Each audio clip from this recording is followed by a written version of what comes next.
قد سمعنا عنك من روح، ولكن أحب أن أسمع عنك منك يا حجاج، فبماذا تصف نفسك؟ يا مولاي إني رجل لجوج لدود حسود حقود.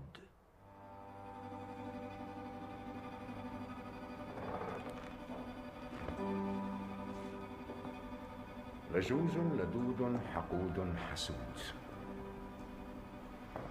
هذه صفات في من كان مثلك، وأنت طامح، لكنها صفات تبقى في النفس إن لم تسندها الشدة والهمة، فإن كمنت قتلت صاحبها لا خصمه. أما الحزم والعزم والشدة يا مولاي فإني أستمدها من مولاي أمير المؤمنين إن أفاض علي من كرمه بها بما أخدمه به. يا روح، أوكل للحجاج ما هو